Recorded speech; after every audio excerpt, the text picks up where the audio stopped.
গতকাল সাকিবের এক ভক্তকে দেখলাম, তিনি প্রিয়তমা ছবি দেখবেন, টিকিট পাই নাই, এই জন্য দেখলাম পাগলের মতন ওই যে আমার দেশে হাই হাসেন করে মানে শরীরের উপরে এই ছুরি দিয়ে আঘাত করতে থাকে, হাত দিয়ে আঘাত করতে থাকে, লাঠি দিয়ে আঘাত করে, ওই রকম দেখতেছি কয়েকটা পাতা না ডাল নিয়ে নিজের শরীরে মারছে। হাই কি করলাম, সাকিব খানের ছবি দেখতে পারলাম না, আমার জীবনটাই শেষ, আমি তাকে এত ভালোবাসি। কেউ আবার নাকের পানি আর চোখের পানি এক জায়গায় করতেছে। তোমার হুঁশ নাই, তুমি একজন লুচ্চাকে সাপোর্ট করছো। আল্লাহ রসুল বলছে আলমার ও মা মান আহাব্বা, মানুষ তার সাথেই কিয়ামতের দিনে থাকবে যাকে দুনিয়াতে সে মহব্বত করেছে। একজন মহিলাকে তো দেখলাম যথারীতি তার ছবিতে চুমু মেরে দিচ্ছে।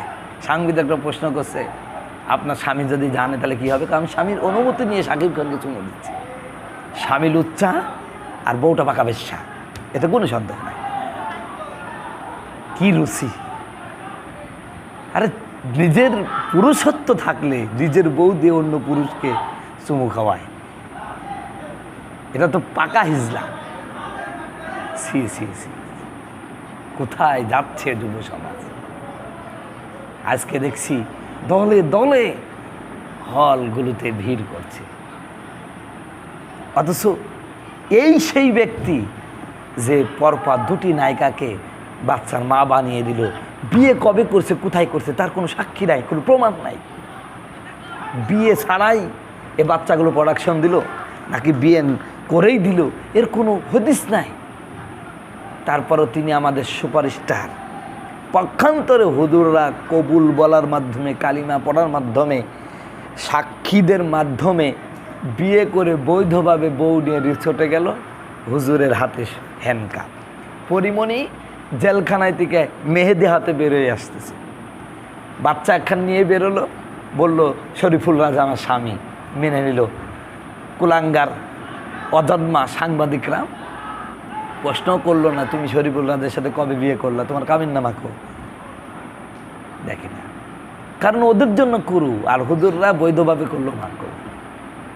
এমন একটা অবস্থা। মনে রাখবেন, এদিন দিন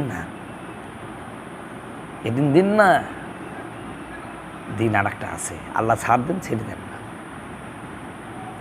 আলেমদের বিরুদ্ধে এক রকম নীতি, আর লুচ্চাদের জন্য আর এক নীতি। সি আমার বন্ধুগণ, আমার ভাইয়েরা, এই যে সাকিব খান, এই যুব সমাজের জন্য তার কি অবদান? তার অবদানটা হলো অসংখ্য যুবতীকে বিয়ের আগে প্রেমিকের সাথে যৌন সম্পর্ক স্থাপন করিয়ে বেশ্যা বানিয়েছে। অসংখ্য যুবককে বিয়ের আগে তার প্রেমিকার সাথে সম্পর্ক করার কারণে চরিত্রহীন বানিয়েছে। তিনি হচ্ছেন সুপারস্টার। আর মিজানুর রহমান আজহারি, আল্লামা মামুনুল হক, মুফতি সাখাওয়াত নাজিম, রফিকুল ইসলাম মাদানী, আমাদের মুফতি আমির হামজা, যাদের ওয়াজ শুনে এই সমস্ত যুবকরা ইফটিজিং ছেড়ে দিল, ধর্ষণ ছেড়ে দিল, পরনারীর সাথে বিবাহ বহির্ভূত যৌন সম্পর্ক করা ছেড়ে দিল, ওরা হয়ে গেল ভিলেন। আর যিনি যুবককে নষ্ট করলো, যুবতীদেরকে বেশ্যা বানালো, তিনি হয়ে গেছেন সুপারস্টার। এগুলো কি ভাবা যায়?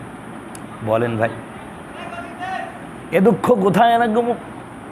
এই যুবকরা আজ যারা সাকিব খানের জন্য নিজের শরীরে প্রহার করছো, নাকের পানি চোখের পানি এক জায়গায় করছো, দেখার জন্য স্বপ্ন দেখতেছো, টিকিট পাও নাই বলে পাগলের মতন প্রলাপ বকতেছো, মনে রেখো আল্লাহ রসুল বলেছেন আলমার উমা আমান আহাব্বা, যার সাথে যার মহব্বত তার সাথে তার কিয়ামতের ময়দানে সাকিবের সাথে হাসর নজর হবে। আর সাকিবের সাথে হাসর নজর হলে সুপারস্টার জাহান্নামে যাওয়া লাগবে, এতে কিন্তু কোনো সন্দেহ নাই।